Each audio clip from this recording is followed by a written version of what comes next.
안녕하세요. 성경 읽는 시간입니다. 우리 계속해서 욥기서를 보고 있습니다. 지루하고 지겨운 내용들이에요. 계속 잔소리와 말다툼이 이어지고 있는 가운데 이제 진짜와 가짜를 구분할 수 있게 된 것 같아요. 죽정이와 알맹이라고 할까요? 친구들이 절대로 욥을 막 위로하거나 이렇게 도움을 주기 위해서 왔다기보다는 뭔가 바라보고 쌤통이다, 잘됐다, 너 그럴 줄 알았다, 이렇게 좀 약 올리는 듯한 그런 느낌이 강한 것 같아서 정말 얄밉습니다. 네, 친구들이 이제 집에 갔으면 좋겠고 이제 좀 해결이 되고 좋은 모습으로 보여졌으면 좋겠는데, 과연 오늘 내용이 어떨지 오늘 욥기 25장부터 27장의 말씀입니다. 같이 보도록 하겠습니다. 네, 그럼 먼저 욥기 25장의 말씀을 보겠습니다. 수아 사람 빌닷이 대답하였다. 하나님께는 주권과 위엄이 있으시다. 그분은 하늘나라에서 평화를 이루셨다. 그분이 거느리시는 군대를 헤아릴 자가 누구냐? 하나님의 빛이 가서 닿지 않은 곳이 어디에 있느냐? 그러니 어찌 사람이 하나님 앞에서 의롭다고 하겠으며 여자에게서 태어난 사람이 어찌 깨끗하다고 하겠는가? 네, 그래서 많이 일어나셔야죠. 네, 지금 아마 이 말 했으면 난리가 났을 것 같은데, 왜 여자에게서 태어난 사람이 깨끗하지 못하다고 생각을 하는지, 네, 여기서 들어가지 않아야 될 말도 들어갔다, 이런 생각이 듭니다. 비록 달이라도 하나님에게는 밝은 것이 아니며 별들마저 하나님이 보시기에는 청명하지 못하거늘 하물며 구더기 같은 사람, 벌레 같은 인간이야 말할 나위가 있겠는가? 네, 요 마지막 문구는 이제 장로님들이 대표기도 하실 때 많이 쓰시잖아요. 네, 이렇게 굉장히 짧네요. 네, 25장이 마무리되었습니다. 네, 계속해서 욥기 26장의 말씀을 보겠습니다.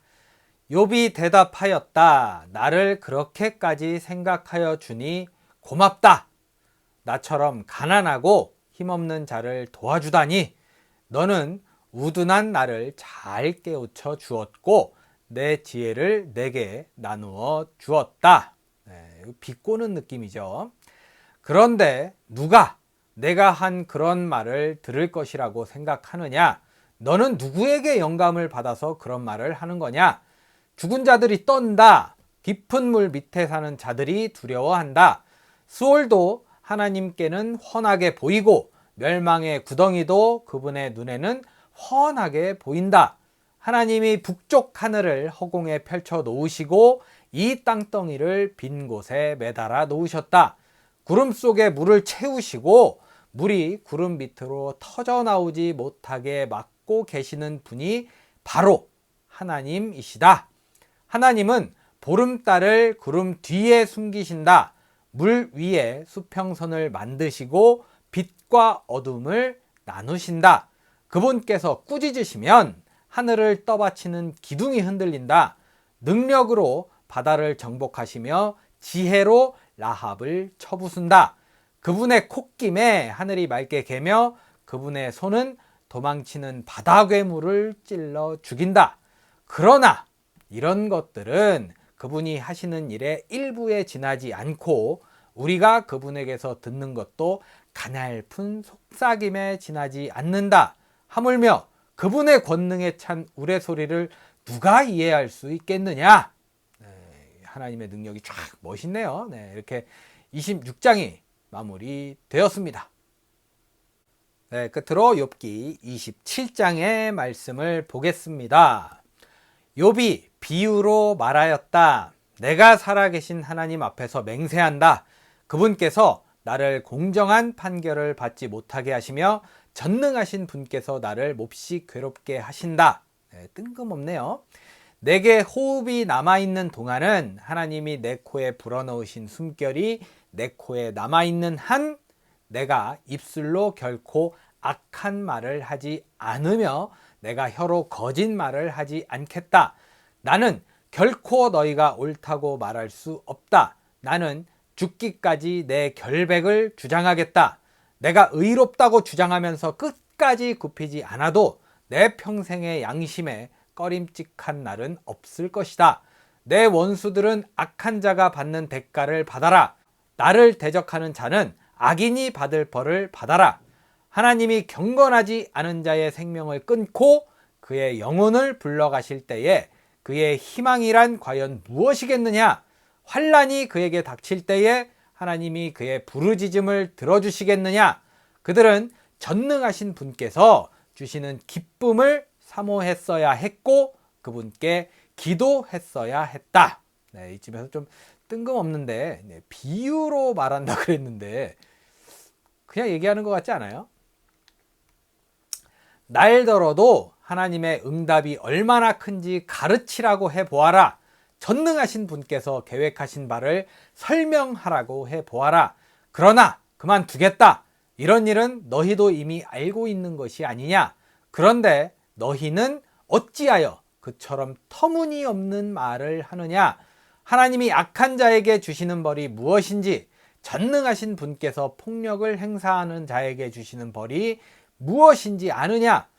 비록 자손이 많다 해도 모두 전쟁에서 죽고 말 것이다. 그 자손에게는 배불리 먹을 것이 없을 것이다. 살아남은 사람은 또 연병으로 죽어 매장되니 살아남은 과부들은 기가 막혀서 울지도 못할 것이다. 네, 이게 연병이 욕이 아니고요. 병 이름인가 봐요. 돈을 셀 수도 없이 긁어 모으고 옷을 산더미처럼 쌓아 놓아도 엉뚱하게도 의로운 사람이 그 옷을 입으며 정직한 사람이 그 돈더미를 차지할 것이다. 악한 자들이 지은 집은 거미집과 같고 밭을 지키는 일꾼의 움막과 같다. 부자가 되어서 잠자리에 들지만 그것으로 마지막이다. 다음 날에 눈을 떠보면 이미 알거지가 되어 있다. 두려움이 홍수처럼 그들에게 들이닥치며 폭풍이 밤중에 그들을 쓸어갈 것이다. 동풍이 불어와서 그들을 그 살던 집에서 쓸어갈 것이다. 도망치려고 안간힘을 써도 동쪽에서 오는 폭풍이 사정없이 불어닥쳐서 그들을 날려버릴 것이다. 도망가는 동안에 폭풍이 불어닥쳐서 무서운 파괴력으로 그들을 공포에 떨게 할 것이다. 네, 비유로 말하는 건지 그냥 막 얘기하는 건지 모르겠지만 굉장히 좀 흥분해 있는 제가 흥분한 건가요? 네. 이런 느낌 주면서 27장이 마무리되었습니다. 네, 이렇게 해서 오늘 욥기 25장부터 27장의 말씀을 모두 읽어봤습니다. 네, 욥을 보면 이게 우리가 알잖아요. 그 결백함을. 그렇기 때문에 이 얼마나 답답할까. 이 상황이 정말 힘들겠다라고 느껴지는데 그 와중에 또 오늘 꽂힌 말씀은 내가 입술로 죄를 짓지 않고 악을 말하지 않겠다라고 그런 비슷한 얘기를 했던 것 같은데 그게 멋있더라고요. 이 중심에 진짜 하나님이 계시는구나. 하나님을 의지하고 있구나. 이런 게 좀 느껴지는 것 같아서 참 멋있다. 이런 생각이 드는 오늘의 말씀이었습니다. 그러면서 우리도 이왕이면 입술로 죄를 짓거나 그러지 말고 칭찬해주고 이렇게 좀 좋은 말 이렇게 해줄 수 있는 하루를 보내는 건 어떨까라는 생각이 듭니다. 네, 칭찬은 고래도 춤추게 한다잖아요. 네, 오늘 그런 하루 보내는 건 어떨까 싶습니다. 오늘 여러분들 복된 하루 잘 보내시고 이쁜 말 하는 그런 하루 보내시기를 바라겠습니다. 저는 내일 욥기 28장부터 30장의 말씀을 들고 찾아오도록 하겠습니다. 오늘도 함께 해주신 여러분 감사합니다.